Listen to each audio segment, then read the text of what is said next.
From a combat perspective, I always, and I still feel like the meat and potatoes of any God of War game is combat.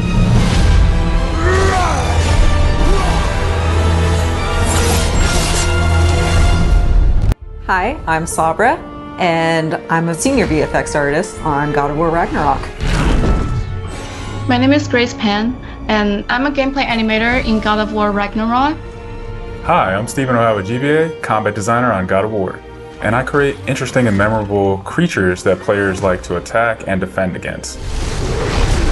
As an animator, you gave life to characters. You make them move, you give them personalities, you give them weight.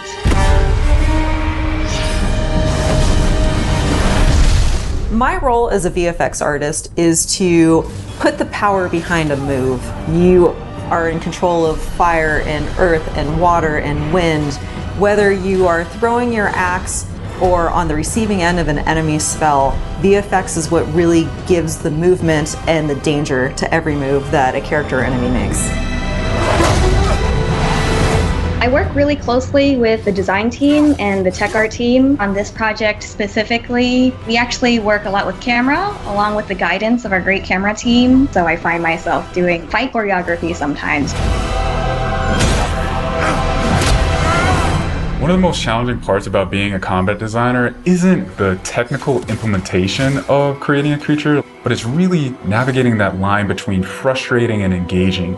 We want to make something that makes players lean forward and focus and really try hard against an enemy and feel good about overcoming that, but we don't want to make them feel defeated if they can't figure something out. Engaging. The community cry out for more mini bosses, bigger creatures, and enemy variety, and this time we really leaned into that. So in God of War Ragnarok, you're going to be traveling to all 9 realms, and each realm is going to have like its own theme of enemies that are very unique to that space. For example, in Alfheim, we're familiar with the Dark Elves, but this time around we're going to be fighting the Light Elves, such as the Light Elf Warrior. One of the key learnings from the last God of War game is we don't have to think about the camera and how close combat is going to feel. We already have that knowledge, so we can build upon the close camera that we have, and we can iterate on enemies, creating more interesting scenarios. You see Atreus moving more independently on his own as a companion. In regards to VFX for Kratos, I think what the players really love is the powerfulness of it. When you are playing as Kratos, you really do feel like the God of War. And moving into Ragnarok, we want to really make something bigger, make it stronger, make it more of a spectacle. You want them to be like, oh my gosh, I didn't know that the Blades of Chaos could get even better, but look at that. So as Kratos gets more powerful, he's going to have access to newer combos and newer abilities that will increase the combat depth of each weapon. For the Blades, one of the moves that I've really enjoyed from previous God of Wars is the combat grapple, and we're going to be bringing that with a new twist. I'm very excited for players to try the blade grapple traversal moves. That brings so much more speed into the movement and the dynamic feel to it. One of the ways we've expanded Kratos combat this time around is we've given more utility and choice to his shield loadout. If you are a parry person, you could really go for a shield that gears towards parrying. If you're a big blocker, then you could choose a shield that will really match your playstyle. One new mechanic or element that I'm really excited about is these combo finishers. Building up the stun meter this time around is going to lead to different ways to basically decapitate the enemy. Another feature that we've added for Kratos is his new pre-fall attacks. You could jump off a ledge, slam down on him. That it's super engaging, and as Kratos, now that you have so much mobility and that you can also take advantage of that verticality, I think it just adds such another interesting layer to a fight. In God of War Ragnarok, we've enhanced the Kratos and Atreus duo. He's got alongside you, and sometimes even surprise you with his combo abilities too. Actions that you'll see Atreus do leverage the fact that he's older now, he's bigger now.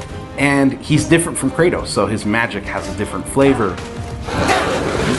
Not only that they fight side by side together, there are also a lot of mini games and player interaction moments. For example, like the puzzle systems and the set pieces. You definitely will see a lot more collaborations between father and son.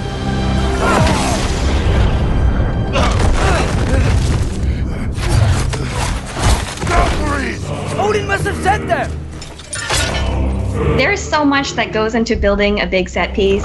You basically iterate and iterate and iterate, and it takes testing and just seeing what works to really figure out the personality of something. Basically, every department gives it their all to make things really spectacular. There were a lot of different times that I would look back at God of War games just through the ages before 2018. There were so many amazing, huge boss fights and set pieces that it was a huge inspiration for me on my time on this project. For the old father! Our design philosophy for creating new and memorable enemies is basically making them a combat puzzle, similar to like chess, and focusing on the chess pieces. Each piece has its own theme and its own use. You need to be able to see what's happening in an instant and be able to react as the player. Or we'll add the different rings, such as what we did in the last game, that lets you know that this attack is unblockable, you need to dodge it. There.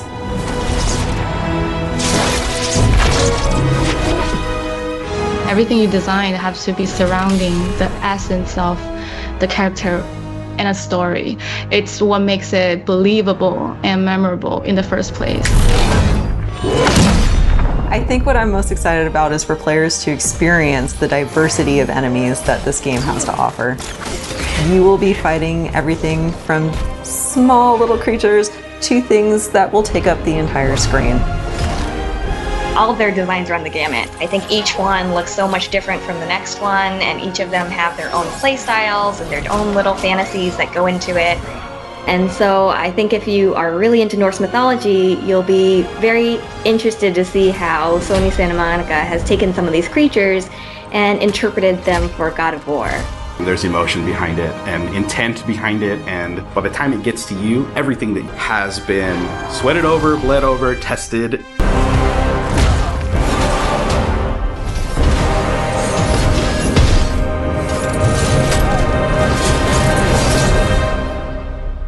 I know you.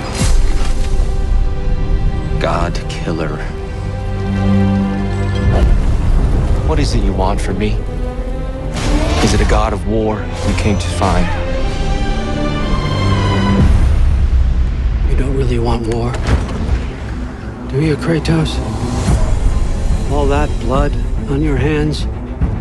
On your son's hands? What is it you will not tell me? I can't talk about it, but I just need you to trust me. We follow your every whim. But you don't believe in any of it. And still I follow. Because all that matters is that you are safe. But that's not all that matters. Who's keeping you safe? I do not need you to protect me. You sure about that? Pretender god! For the old father! Death can have me when it earns me.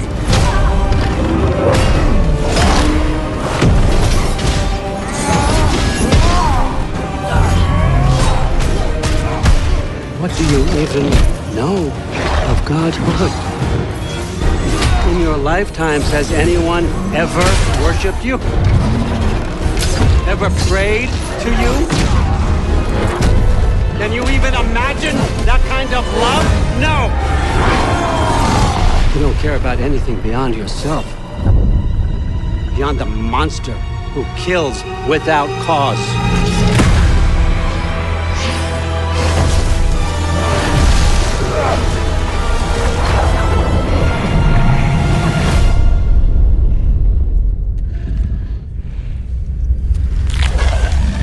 Fate only binds you if you let it.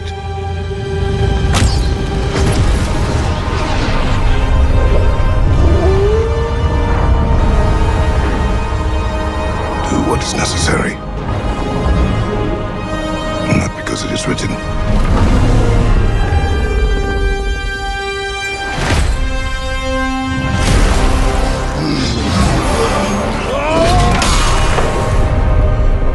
We will make our own destiny.